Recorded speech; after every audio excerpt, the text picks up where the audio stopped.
एक बार माता सती और देवादिदेव महादेव पृथ्वी लोक पर भ्रमण करने आए। गर्मी का दिन था, माता सती जी को प्यास लग गई। अब पहुंच गए किसी राव साहब के गांव पे। दोपहर में सभी सो रहे थे, सबका दरवाजा खड़काया। किसी ने दरवाजा नहीं खोला गर्मी के दिनों में। माता सती ने कहा, बाबा तेरी लीला अजीब है। अब ये देख, महल तो इतने बड़े बड़े दे दिए तूने, लेकिन इनको दिल नहीं दिया। इन ऊंचे घरों में रहने वाले एक गिलास पानी ना पिला सके किसी रानी को, किसी पंथी को। इतना सारा वैभव क्यों दे दिया तूने? बाबा ने कहा, कोई बात नहीं सती, तुमको पानी मिलेगा। कुछ दूर गए तो एक झोपड़ी थी। झोपड़ी जानते हो? टूटी फूटी घास फूस की झोपड़ी। झोपड़ी में एक ब्राह्मण रहते थे। ब्राह्मण, ब्राह्मणी और उसका बच्चा, 3 प्राणी रहते। माँ देवी सती से बाबा ने कहा कि चलो इस घर पे तुमको पानी जरूर मिलेगा। महाराज माँ देवी सती और महादेव गए एक बूढ़े का रूप बना। माँ देवी सती को देखा, बाबा को देखा तो ब्राह्मण ब्राह्मणी ने सोचा कि देखो संत भगवान की तरह होते हैं, क्योंकि ना जाने किस वेश में नारायण मिल जाए। कहीं ऐसा ना हो कि भगवान आए हो।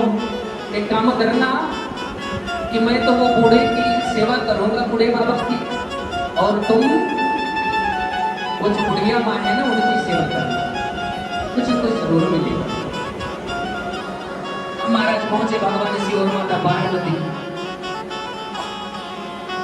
पंडितानी और पंडित जी खूब सेवा करने लगे दोनों जने की। माता पार्वती जी ने कहा कि बाबा देखो भाव ये है, अब उनके पास खाने के लिए कुछ नहीं था। पानी पिलाया, फिर भी उनसे बोल दिया कि महाराज भूख लगी हो तो रसोई बनाओ। अब ये भाव देख कर माता पार्वती जी का हृदय, वैसे भी स्त्रियों का हृदय बड़ा कोमल होता है, माता पार्वती का हृदय गदगद हो गया कि देखो इसके पास है नहीं, लेकिन फिर भी ये भोजन के लिए पूछ रही है। बाबा से कहा माता जी ने कि बाबा इन्हें तो कुछ दे दे, गरीब पड़े हैं बेचारे, इतनी सेवा कर रहे हैं, संत की सेवा कर रहे हैं, इनको दे दो। बाबा ने कहा कि देखो इनके भाग्य में नहीं है, इनके प्रारब्ध में सुख नहीं है।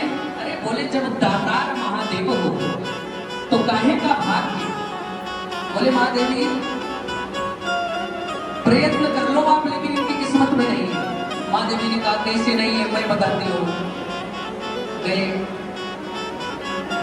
ब्राह्मणी और ब्राह्मण से कहा कि देखो ये भगवान है, ये देवादिदेव महादेव है, रूप बदल कर आए हैं।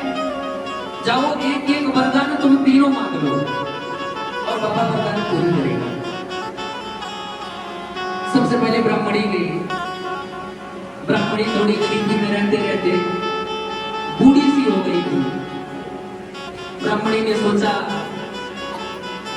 कि मैं सुंदर हो जाऊं, जवान हो जाऊं, लोग मुझको देखे तो मेरी ओर आकर्षित हो। ब्राह्मणी गई, महादेव से कहा बाबा एक काम करो, मुझे विश्व सुंदरी बना। तत्क्षण ही वो सुंदर बन गई। तब तक वहां से एक राजा जा रहे थे। राजा की दृष्टि पड़ी उस सुंदर स्त्री पर। राजा ने देखा कि इस झोपड़ी में ये सुंदर स्त्री क्या करेगी। राजा साहब ने उस स्त्री को अपने घोड़े पर बिठा लिया पीछे। बोले चल तो मेरे साथ। ब्राह्मणी भी खुश हो गई कि कहां इस गरीब के पास पड़े हैं, चलेंगे राजा के पास। अब वो तो चल पड़ी महाराज। इधर माता पार्वती जी ने ब्राह्मण देवता को कहा कि तुम्हारा नंबर आ गया, जाओ तुम मांग लो। ब्राह्मण देवता ने सोचा कि बताओ ये मेरी लुगाई है, मुझको छोड़कर चल पड़ी। गई, बोले महाराज एक काम करो, जो मांगूंगा वो दे दोगे? बोले बिल्कुल दे दूंगा, तू मांग के तो देख। बोले महाराज आज वो जिसको तुम सुंदरी बनाए ना, उसको सुअरी बना दो। अब कहना ही था, वो तुरंत सुअरी बन गई। अब वो घोड़े पर जा रही थी, पीछे गुड़ गुड़ गुड़ गुड़ करने लगी। राजा ने देखा कि पीछे हमने तो सुंदर बिठाया था, ये सुअरी कहां से आ गई? उसका हाथ पकड़कर फेंक दिया नीचे। अब कभी इस घर में दौड़े, कभी उस घर में दौड़े, पूरा गांव डंडा लेके उसके पीछे पड़ गया, ये कहां से आ गई? अब उसका बच्चा देख रहा था, बोला ये तो बड़ी परेशानी है मेरी माँ की। माता पार्वती जी ने बेटे से कहा, बेटा अब तेरा नंबर है, जा तू कुछ मांग ले, शायद तेरे ही भाग्य में हो। अब वो बच्चा गया, बोला बाबा एक काम करो कि हम जैसे थे वैसे ही हमें कर दो। अब बाबा ने फिर से वैसे कर दिया, वही ब्राह्मण ब्राह्मणी और बेटा है। महादेव ने कहा कि देखो पार्वती, मैं कहता था ना कि ये इनकी किस्मत में नहीं